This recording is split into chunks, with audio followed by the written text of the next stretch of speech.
আসসালামু আলাইকুম। আজকে আমি আপনাদের জন্য নিয়ে আসলাম ভিন্নধর্মী একটা পিঠার রেসিপি। আমরা পিঠা বলতেই বুঝি মিষ্টি পিঠা, কিন্তু না, এই পিঠাটা হচ্ছে ঝাল পিঠা।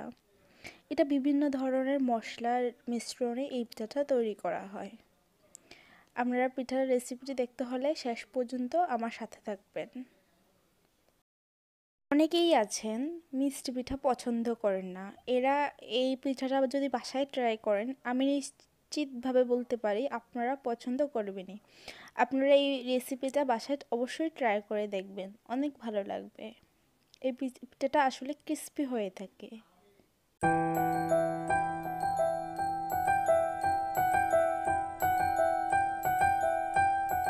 আচ্ছা, আমি রেসিপিটা শুরু করছি।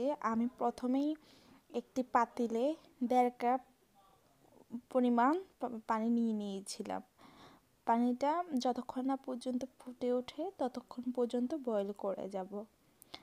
আর এই পানিটাতে দেওয়ার জন্য আমি কিছু মশলা নিয়ে নিয়েছি। সেগুলো হচ্ছে 1 চা চামচ হলুদের গুঁড়ো, 1/2 চা চামচ জিরের গুঁড়ো, সামান্য পরিমাণ আদা কুচি, একটা পেঁয়াজের অর্ধেকটা কুচিয়ে নিয়েছিলাম, পরিমাণ মতো লবণ নিয়েছিলাম, আর সামান্য পরিমাণ কাঁচামরিচ, 3 কোষ রসুন কুচি, আর এখানে আমি কালো জিরা নিয়েছিলাম। আপনারা চাইলে জিরাও নিতে পারেন, আস্ত জিরা নিতে পারেন। আপনাদের ইচ্ছে অনুযায়ী যেটা ভালো লাগে সেটা নিয়ে নেবেন। তারপর আমি ফুটন্ত পানিতে সবগুলো মশলা এক এক দিয়ে দিচ্ছি।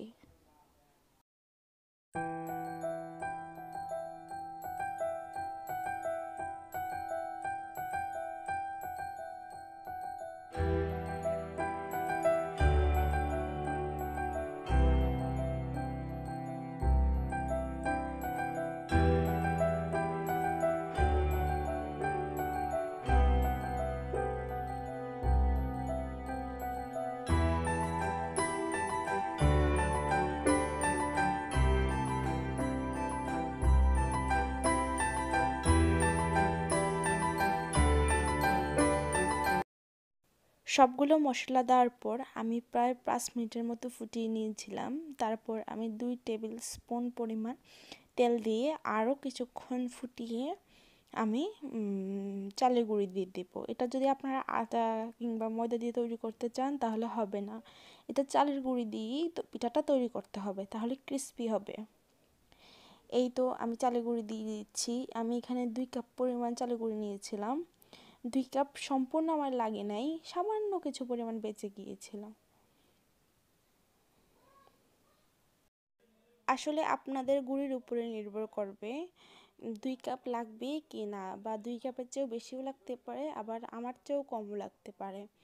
আচ্ছা, আমি গুঁড়িটা দেওয়ার পর আমি চুলার উপরে নিবু নিবু জাল দিয়ে আমি কিছুক্ষণ 2-3 মিনিটের মতো রেখে দিয়েছিলাম। রেখে তারপর একটু নাড়াচাড়া দিয়ে মিশিয়ে দিয়েছি। ভালোভাবে মিশানো হয়ে গেলে আরও 2 মিনিট আমি রেখে দিয়েছি।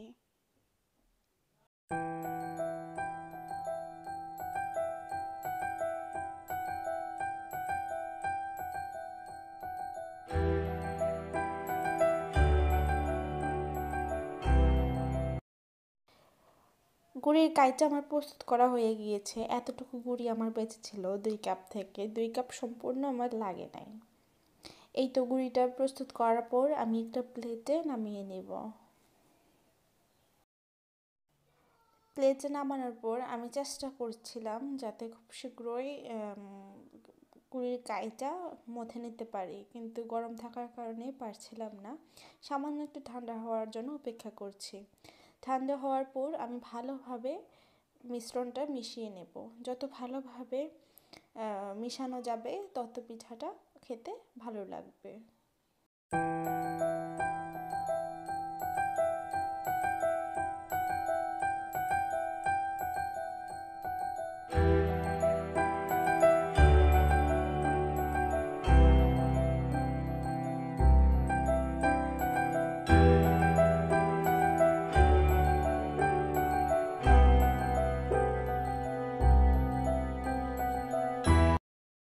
আচ্ছা, মোটামুটি আমার গুড়ির কাইটা ভালোভাবে মথা হয়ে গিয়েছে।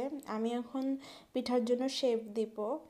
আপনারা এখানে বিভিন্ন আকারে শেপ দিতে পারেন, আমি এখানে স্টার আকারে শেপ দিচ্ছি। এই পিঠাটা আসলে আমি যতটুকু দেখেছি মাদের কাছ থেকে, এই পিঠাটা আসলে আমার মার কাছ থেকে শেখা। উনি এইভাবে স্টার করে শেপ দিত, আর আমরা যখন ছোট ছিলাম তখন মার সাথে গিয়ে গিয়ে বিভিন্ন আকারে শেপ দিতাম। আসলে ছোটোবেলায় আমরা এই পিঠাটাকে খুব এনজয় করতাম।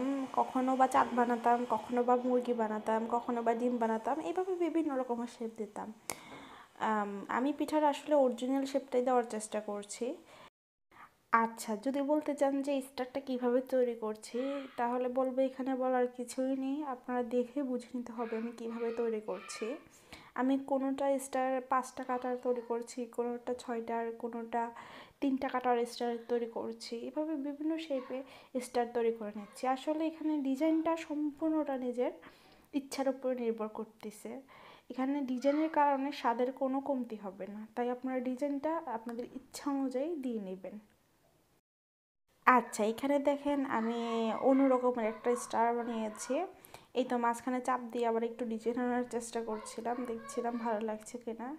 আশা করি আপনাদেরকে আমি বুঝাতে পেরেছি যে ডিজাইনটা কীভাবে করতে হবে। এই তো আমার সবগুলো পিঠা প্রস্তুত করা হয়ে গিয়েছে।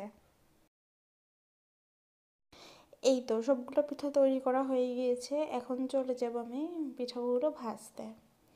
পিঠাগুলো ভাজার জন্য আমি একটা প্যান বসাবো। প্যানে আমি দিয়ে দিব পরিমাণ মতো তেল। এখানে আসলে পিঠাটা ডুবো তেলে ভাজতে পারলে সব থেকে বেশি ভালো হয়, তাই আমি পরিমাণ মতো তেল দিয়ে দিচ্ছি। আর তেলটা মিডিয়াম আঁচে ভাজবেন না, তেলটা মোটামুটি হাই হিটে দিয়ে ভাজবেন, আবার এমন বেশি জাল দিবেন না যাতে করে পিঠাটা দেওয়ার সাথে সাথেই পুড়ে যায়। মানে মিডিয়াম হাই আছে পিঠাগুলো সবগুলো ভেজে নেবেন।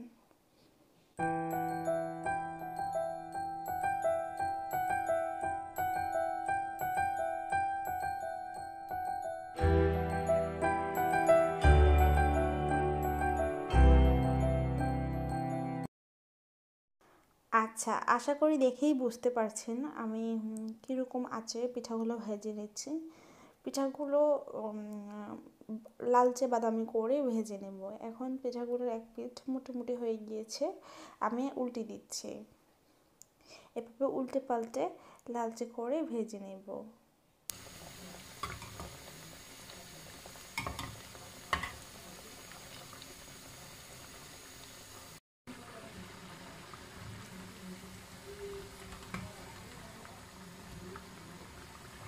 এই তো আমার পিঠাগুলো ভাজা হয়ে গিয়েছে, আমি এখন একে একে করে সবগুলো পিঠে উঠিয়ে নিচ্ছি। অবশ্যই উঠানোর আগে তেলগুলো ভালোভাবে ছেঁকে নেবেন। এইভাবে আপনারা বাসায় পিঠাগুলো তৈরি করতে পারেন। আশা করি আপনারা নিরাশ হবেন না পিঠাগুলো তৈরি করে। আমি গ্যারান্টি সহকারে বলতে পারি, যারা মিষ্টি খাবারগুলো পছন্দ করেন না, এসব ভাজা পোড়া বা ক্রিসপি বা ঝাল জাতীয় খাবারগুলো পছন্দ করেন, এরা এই পিঠাটা তৈরি করে খুশি হয়ে যাবেন।